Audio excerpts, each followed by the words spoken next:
नमस्कार दोस्तों, मेरा नाम है आशुतोष और आप देख रहे हैं डायनामिक इम्पल्शन। आज के इस वीडियो में हम बात करेंगे 22 नवंबर 2022 के करंट अफेयर्स की। और ज्ञान को कभी भी छोड़ना चाहिए, इसलिए वीडियो को अंत तक अवश्य देखिएगा। तो चलिए शुरू करते हैं सबसे पहली जानकारी के साथ। कर्नाटक ने अपने सरकारी स्कूलों में 3 ट्रांसजेंडरों को शिक्षकों के रूप में चुनकर इतिहास रच दिया है। इनका नाम सुरेश बाबू, रवि कुमार वाई आर और अश्वत्थामा सरकारी स्कूल, ये 3 नाम हैं जो सरकारी स्कूलों में शिक्षक बनने वाले पहले ट्रांसजेंडर बन गए हैं कर्नाटक के। एक बहुत ही बड़ा फैसला है कर्नाटक सरकार का और बहुत ही ज़्यादा अच्छा फ़ैसला है। अभी तक इनको बहुत तारीफ़ें मिल चुकी हैं, हमारा भी इनको मतलब बहुत ही ज़्यादा एक अच्छी बात है और ये इसको बढ़ावा भी मिलना चाहिए। चलिए आगे बढ़ते हैं। पूर्व सिविल सेवक डॉक्टर सीवी आनंद बोस को पश्चिम बंगाल के नए राज्यपाल के रूप में नियुक्त किया गया है। ये one of the important topic है क्योंकि आपको राज्यपाल, मुख्यमंत्री और मंत्रिमंडल के सभी मंत्रियों के नाम याद होना चाहिए। मणिपुर के राज्यपाल ला गणेशन को जुलाई 2022 में इनका अतिरिक्त प्रभार दिया गया था। इससे पहले जगदीप धनखड़ थे जो कि उपराष्ट्रपति बन गए भारत के, तो फिर ला गणेशन को दिया गया कुछ समय के लिए और उसके बाद अब पूर्व नौकरशाह डॉक्टर सीवी आनंद बोस को पश्चिम बंगाल का पदभार सौंपा गया है। आइए आगे बढ़ते हैं। महाराष्ट्र सरकार ने स्वतंत्रता सेनानियों की पेंशन 10,000 रुपये से बढ़ाकर 20,000 रुपये प्रति माह करने का फैसला किया है। ये भी एक बहुत ही ज़्यादा अच्छी बात है। इस निर्णय से भारत के जो स्वतंत्रता संग्राम के सेनानी थे, वो मराठवाड़ा मुक्ति संग्राम के सेनानी और गोवा मुक्ति आंदोलन से जुड़े स्वतंत्रता सेनानियों को लाभ होगा। मतलब आप इससे समझ सकते हैं कि महाराष्ट्र में इन लोगों को पेंशन मिलती है। पहले 10,000 रुपये मिलती थी, अब उसको बढ़ाकर 20,000 रुपये किया गया है। अलग अलग राज्यों में अलग अलग ऐसे पेंशन दी जाती है कल्याण के लिए। उन लोगों ने वाकई में बहुत सा मतलब उनने अपना सब कुर्बान कर दिया था देश के खातिर, इसीलिए बहुत ज़्यादा अच्छी बात है। ये महाराष्ट्र ने किया है। अलग अलग राज्य अलग अलग चीज़ें करते रहते हैं। आगे बढ़ते हैं अगली जानकारी की ओर। उत्तर प्रदेश के मुख्यमंत्री योगी आदित्यनाथ जी ने उत्तर प्रदेश को देश में धार्मिक और आध्यात्मिक पर्यटन के केंद्र के रूप में स्थापित करने के उद्देश्य से राज्य की नई पर्यटन नीति को मंजूरी दे दी है। बहुत ही ज़्यादा अच्छी बात है। पर्यटन नीति अलग अलग लागू होना चाहिए। जो कई राज्यों में पुरानी पर्यटन नीति अभी तक चल रही है, लेकिन इसमें अंतर ज़रूर आना चाहिए।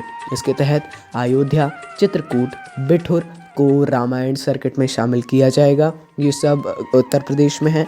इसी के साथ कृष्णा सर्किट में मथुरा, वृंदावन, गोकुल, गोवर्धन, बरसाना, नंदगांव और बलदेव शामिल होंगे। ये भी सब उत्तर प्रदेश में ही है। जैसा हमने बताया, अलग अलग राज्य अपनी पर्यटन नीति को धीरे धीरे दोबारा से लागू कर रहे हैं।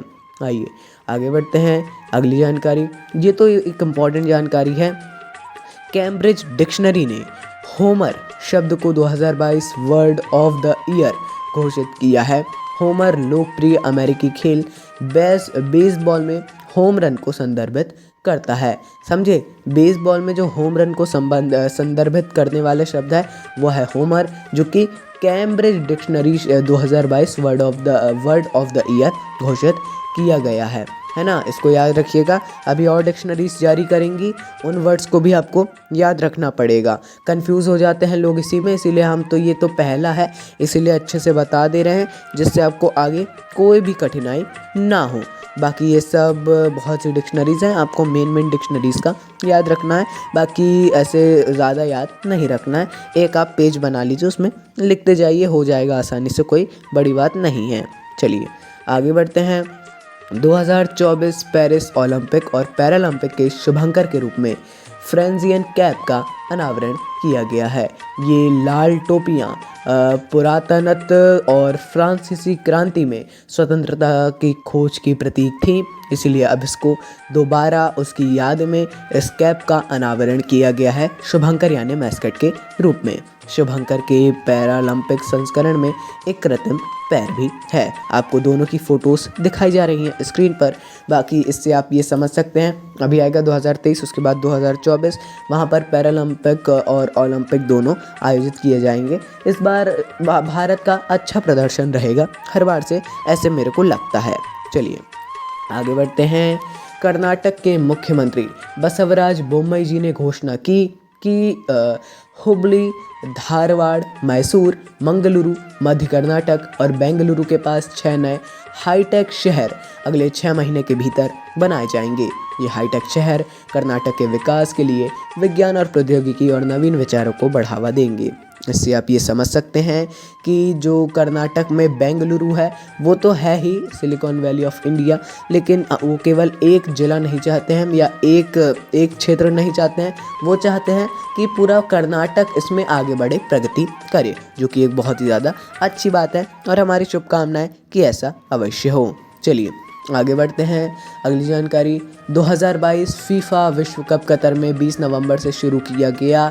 ये पहली बार होगा जब टूर्नामेंट सर्दियों के महीने में आयोजित किया जाएगा और टूर्नामेंट का फाइनल 18 दिसंबर को खेला जाएगा। अब एक सबसे मुख्य बात इस बारे में, एक मैं ना लिंक डालूंगा इसकी ना मैं कुछ कर सकता हूँ, आप देखिएगा। देशभक्त एक चैनल है यूट्यूब पर, उन्होंने फीफा के बारे में एक वीडियो डाला है। अच्छा वीडियो लगा मेरे को, है ना। मैं कुछ टिप्पणी नहीं करूँगा, बाकी आप देखेंगे तो हो सकता है आपको समझ में आ जाए, है ना। आप उसको अवश्य देख लीजिएगा। बाकी आपका फिर ओपिनियन यदि बदले तो देख सकते हैं। बाकी हाँ, जैसा हमने बताया कुछ टिप्पणी नहीं करूँगा मैं, और बाकी मेरा कुछ इसमें ऐसा कुछ नहीं है। तो चलिए दोस्तों, ये थी अंतिम जानकारी। मिलते हैं अगले वीडियो में। नमस्कार। Dynamic impulsion.